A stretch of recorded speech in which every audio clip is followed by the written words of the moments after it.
Assalamualaikum warahmatullahi wabarakatuh. Halo teman-teman, perkenalkan nama saya Dara Tarigas dengan NIM 3124100072, mahasiswa dari Universitas PGRI Pontianak. Video ini dibuat untuk memenuhi tugas mata kuliah pengembangan media pembelajaran berbasis teknologi yang diampu oleh Bapak Muhammad Jikri Wiguna, Magister Pendidikan. Nah, pada kesempatan kali ini, saya akan memberikan tutorial penggunaan GIMKit sebagai salah satu media pembelajaran interaktif yang dapat digunakan dalam proses pembelajaran. Baik, langsung saja kita masuk ke tutorialnya. Oke teman-teman, sebelum kita mulai ke tutorial, saya akan menjelaskan terlebih dahulu apa itu GIMKit. GIMKit adalah platform pembelajaran berbasis permainan atau game basis learning yang memungkinkan guru dan peserta didik belajar melalui kuis interaktif. Dengan GIMKit, kegiatan belajar tidak hanya berfokus pada pemberian materi, tetapi juga melibatkan peserta didik secara aktif melalui permainan yang menarik. Nah, media pembelajaran seperti GIMKit sangat cocok digunakan pada era digital karena dapat meningkatkan motivasi belajar, melatih konsentrasi, serta membuat suasana pembelajaran menjadi lebih menyenangkan.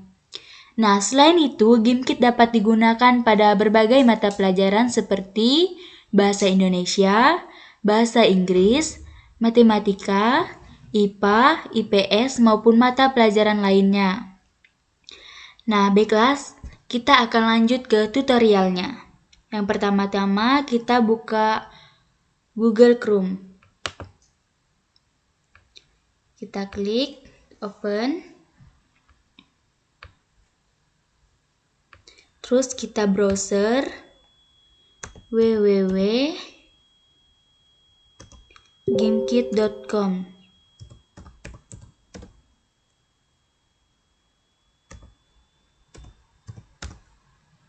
Nah, kita klik yang pada bagian ini. Nah, karena saya sudah login dengan akun Google, jadi tampilannya sudah seperti ini. Nah, ini contoh yang saya sudah buat, kuisnya yang saya sudah buat. Jika teman-teman belum login, kalian bisa login dulu menggunakan akun Google kalian. Nah, jika sudah, tampilannya seperti ini. Nah, pada halaman utama ini kita dapat membuat kuis, mengelola kelas, memberikan tugas, dan melihat hasil permainan peserta didik. Nah, tampil awal GIMKit ini, yang pertama, perlengkapan. Nah, menu perlengkapan ini digunakan untuk membuat, menyimpan, dan mengelola kuis.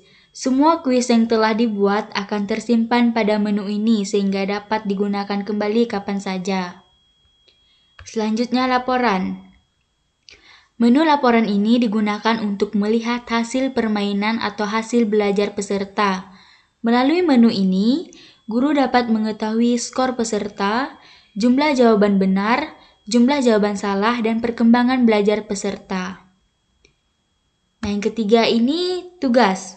Menu tugas digunakan untuk memberikan tugas kepada peserta didik. Biasanya, kuis dimainkan secara langsung melalui fitur ini. Peserta dapat mengerjakan kuis secara mandiri sesuai batas waktu yang telah ditentukan. Nah, dan yang keempat, menu kelas digunakan untuk mengelola kelas. Guru dapat membuat kelas, menambahkan peserta didik, dan membantu aktivitas belajar mereka. Nah, selanjutnya saya akan menjelaskan cara membuat kuis. Yang pertama, kita klik bagian perlengkapan baru. Nah, kemudian akan muncul halaman pembuatan kuis. Pada halaman tersebut terdapat beberapa bagian yang perlu diisi. Yang pertama, ini nama, bahasa, subjek. Nah, nama ini kalian untuk materi kalian apa? Misalnya di sini saya menggunakan materi semiotika. Ini judul kuisnya nanti. Nah, di sini bahasa, saya menggunakan bahasa Indonesia. Dan di sini ada subjek. Karena di sini tidak ada yang terlalu menyangkut dengan semiotika, saya pilih klik lainnya ini. Nah, terus kalian bisa klik berikutnya. Nah, ini ada sampul untuk kuisnya nanti. Terserah kalian mau pakai foto yang mana. Di sini saya mau pakai foto buku. Di sini kita bisa cari. Nah, seperti ini tampilannya. Nah, saya ingin menggunakan yang ini. Nah, jika sudah tampilannya seperti ini, teman-teman bisa langsung untuk membuat kuisnya. Nah, di sini ada fitur yang pertama ini, tambahkan pertanyaan. Nah, pada fitur ini digunakan untuk menambahkan soal secara manual. Kita dapat menuliskan pertanyaan, menentukan jawaban yang benar, dan menambahkan beberapa pilihan jawaban lainnya. Nah, seperti ini ya teman-teman contohnya. Di sini ada hasil dengan AI. Fitur ini sangat membantu karena dapat membuat soal secara otomatis. Kita hanya perlu memasukkan topik yang diinginkan, misalnya semiotika tadi ya, teori semiotika. Kemudian sistem akan membuatkan beberapa soal secara otomatis sesuai topik tersebut. Di sini ada membuat dengan kartu flash. Nah, fitur ini digunakan untuk membuat kuis berdasarkan kartu flash atau kartu belajar yang telah tersedia sebelumnya. Dengan fitur ini, proses pembuatan soal menjadi lebih cepat dan praktis.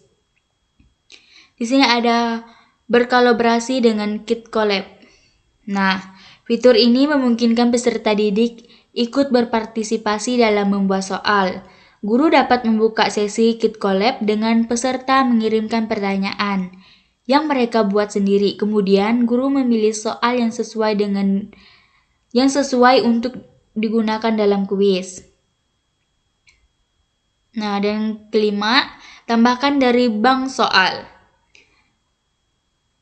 Nah, fitur ini digunakan untuk mengambil soal yang sudah tersedia pada bank soal GameKit. Dengan fitur ini, kita perlu membuat soal dari awal. Yang keenam, import dari spreadsheet. Nah, fitur ini digunakan untuk mengimpor soal dari Excel atau Google Spreadsheet. Jika kita memiliki banyak soal yang sudah tersusun dalam spreadsheet,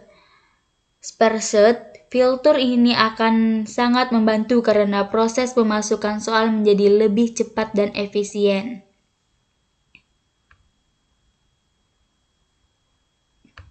Nah, di sini saya akan membuat contoh kuisnya dengan menggunakan hasil dengan AI. Kita klik aja. Nah, di sini teman-teman bisa menuliskan apa yang ingin teman-teman buat kuis dari materi apa. Di sini saya meminta berikan 10 soal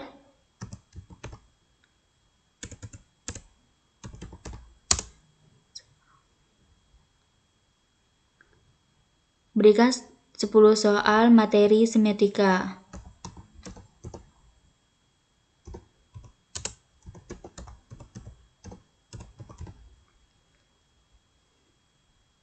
Nah, di sini kalian bisa jumlah pertanyaannya, di sini saya sudah cantumkan. Kalian klik 10 sesuai kebutuhan kalian masing-masing.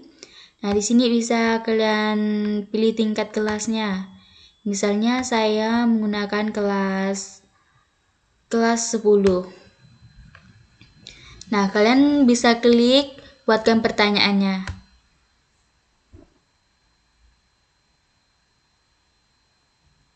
Nah, teman-teman, di sini sudah jadi pertanyaannya. Tuh.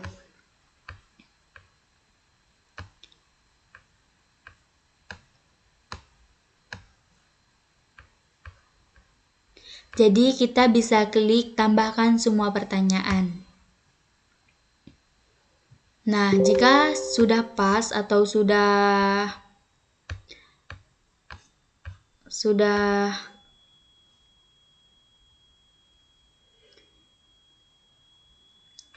Jika sudah pas, kalian bisa klik selesai.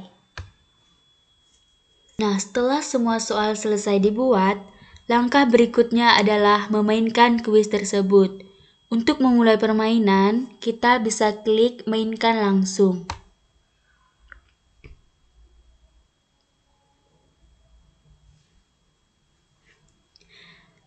Setelah memilih mainkan langsung, akan muncul berbagai mode permainan yang tersedia di GameKit.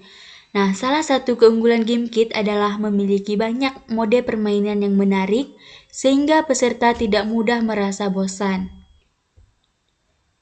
Sebelum kita praktek menggunakan kuisnya, saya akan menjelaskan game-game yang ada di GameKit tersebut. Nah, yang pertama ini, jangan menengok ke bawah. Pada mode ini, pemain harus menjawab soal untuk mendapatkan energi. Energi tersebut digunakan untuk melompat dan naik ke tempat yang lebih tinggi. Tujuan utamanya adalah mencapai puncak tanpa terjatuh. Yang kedua, Fistopia. Fistopia adalah mode permainan memancing. Setiap jawaban yang benar akan memberikan umpan yang dapat digunakan untuk menangkap ikan. Semakin banyak ikan yang berhasil ditangkap, semakin banyak poin yang diperoleh.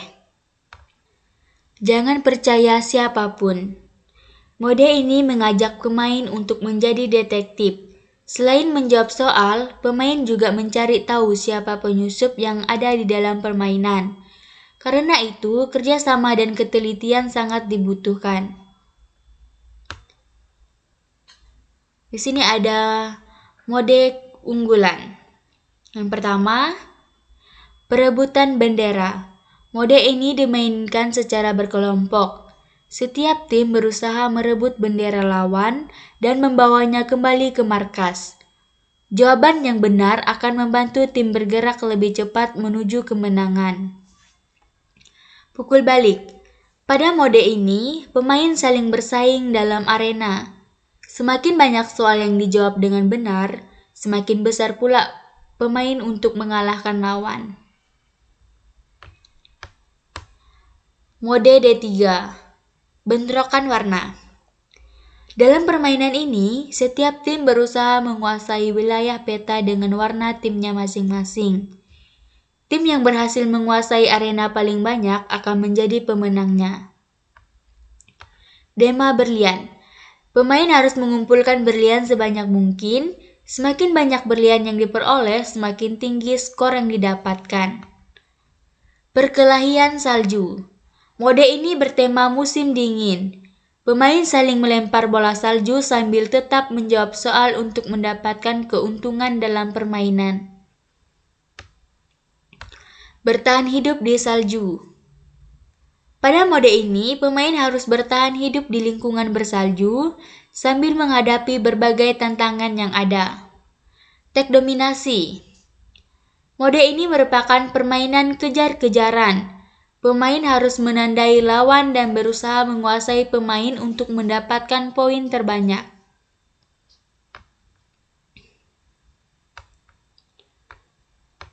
Satu jalan keluar. Dalam mode ini, pemain harus menyelesaikan berbagai tantangan dan menjawab soal untuk menemukan jalan keluar dari suatu area. Wahyu. Mode ini mengajak pemain untuk bertahan hidup dari berbagai ancaman, serta kerjasama tim sangat diperlukan agar dapat menyelesaikan permainan dengan baik. Gali itu. Pemain akan menggali tanah untuk mencari benda-benda berharga. Semakin banyak jawaban benar, semakin cepat pemain menemukan harta yang tersembunyi. Bola ledakan. Mode ini mirip permainan olahraga. Pemain harus bekerja sama dengan tim untuk memasukkan bola ke gawang lawan untuk memperoleh poin. Nah, di sini ada pilihan menarik. Yang pertama, raja. Raja merupakan mode klasik game kit yang paling sering digunakan. Pemain menjawab soal untuk mendapatkan uang virtual. Uang tersebut kemudian digunakan untuk membeli peningkatan agar penghasilan menjadi lebih besar. Lantai adalah lava. Pada mode ini, seluruh pemain harus bekerja sama menjawab soal untuk membangun tempat yang aman dari lava yang terus naik. Semakin banyak jawaban benar, semakin besar peluang untuk bertahan. Manusia vs zombie. Dalam mode ini, pemain dibagi menjadi dua kelompok, yaitu manusia dan zombie. Tim zombie berusaha menginfeksi manusia, sedangkan tim manusia harus bertahan hingga akhir permainan. Gambarlah itu. Mode ini mirip permainan tebak gambar. Satu pemain menggambar, sedangkan pemain lainnya menebak gambar yang dibuat. Mode ini sangat seru dan dapat melatih kreativitas. Mode tak terhingga. Pada mode ini, pemain harus menjawab soal dan menghadapi berbagai tantangan untuk memperoleh skor setinggi mungkin. Kejutan Tycoon. Mode ini hampir sama seperti permainan bisnis, tetapi terdapat berbagai kejutan yang muncul secara acak selama permainan. Hal ini membuat permainan menjadi lebih menarik dan menantang. Di sini ada tim Tycoon. Dalam mode ini, pemain bekerja sama dalam sebuah tim untuk mengumpulkan uang dan mengembangkan usaha tim. Kerjasama yang baik akan membantu tim meraih kemenangan. Mode super kaya. Tujuan utama mode ini adalah mengumpulkan uang sebanyak-banyaknya. Pemain yang berhasil memperoleh uang paling banyak akan menjadi pemenangnya. Pertarungan bos. Pada mode ini, seluruh pemain bekerja sama untuk mengalahkan satu bos besar. Setiap jawaban yang benar akan membantu mengurangi kekuatan bos hingga akhir berhasilnya kekalahan. Mode tersembunyi. Mode ini memiliki berbagai tantangan dan aturan rahasia yang harus ditemukan oleh pemain selama permainan berlangsung. Hal tersebut membuat permainan terasa lebih menegangkan dan penuh kejutan. Yang terakhir, mode terkuras. Pada mode ini, pemain harus lebih berhati-hati karena uang atau poin yang dimiliki dapat berkurang jika menjawab soal dengan kurang tepat. Oleh karena itu, strategi dan ketelitian sangat diperlukan. Pada tutorial ini, saya memilih mode perkelahian salju sebagai contoh permainan. Nah, kita bisa klik, terus kita klik melanjutkan. Nah, teman-teman bisa mengatur durasinya mau berapa. Di sini saya durasinya mau 2 menit aja. Terus kita klik melanjutkan.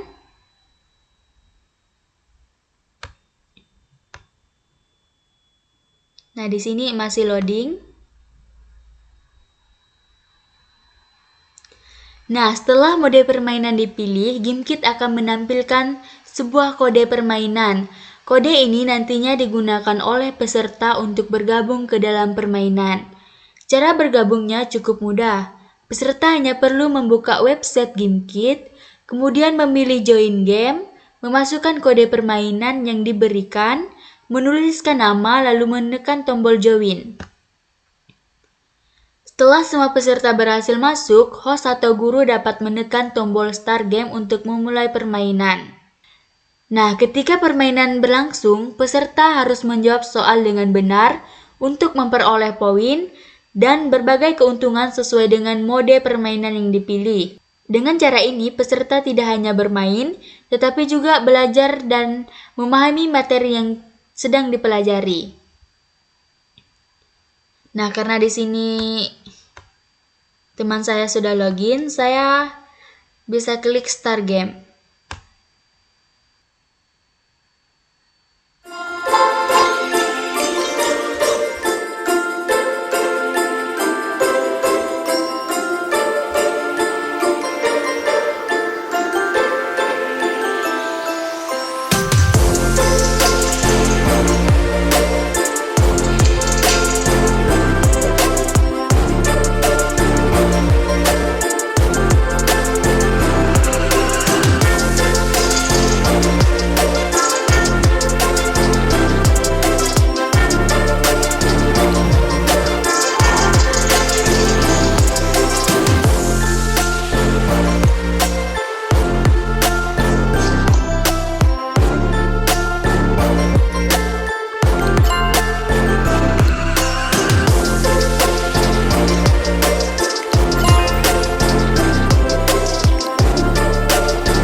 Nah, setelah pemainnya selesai, kita dapat melihat hasil melalui menu Reports. Pada menu ini akan ditampilkan berbagai informasi seperti skor peserta dan statistik hasil belajar secara keseluruhan. Fitur ini sangat membantu guru dalam melakukan evaluasi pembelajaran karena hasil pembelajaran peserta dapat dilihat secara langsung dan lebih struktur. Nah, di sini kita bisa lihat yang pertama ini Nana Rama, dia mengkikkan satu kawannya. Di sini pertanyaan yang dijawab dengan benar seluruh kelas. Nah, di sini ada 12 pertanyaan. Di sini ada yang ngekick satu aja, pertanyaan dijawab dengan benar 4, pukulan 1. Baik, kita akan kembali ke lobby. Menurut saya, GameKit memiliki banyak kelebihan. Selain penampilannya yang menarik dan mudah digunakan, GameKit juga memiliki berbagai mode permainan yang membuat pembelajaran menjadi lebih menyenangkan. Selain itu, GameKit dapat meningkatkan partisipasi peserta didik, melatih konsentrasi, serta membuat proses belajar tidak terasa membosankan. Dari penjelasan yang telah saya sampaikan, dapat disimpulkan bahwa GameKit merupakan salah satu media pembelajaran berbasis teknologi yang sangat bermanfaat untuk digunakan dalam proses pembelajaran. Berbagai fitur dan mode permainan yang tersedia mampu menciptakan suasana pembelajaran yang lebih aktif, interaktif, dan menyenangkan. Demikian tutorial penggunaan GameKit yang dapat saya sampaikan. Semoga tutorial ini dapat menambahkan wawasan dan membantu dalam memanfaatkan teknologi sebagai media pembelajaran yang inovatif. Baik teman-teman, itulah tutorial penggunaan GameKit yang dapat saya sampaikan. Semoga videonya bermanfaat dan dapat menambahkan wawasan kita mengenai penggunaan GameKit sebagai media pembelajaran interaktif. Terima kasih sudah menyaksikan video ini sampai selesai. Wassalamualaikum warahmatullahi wabarakatuh.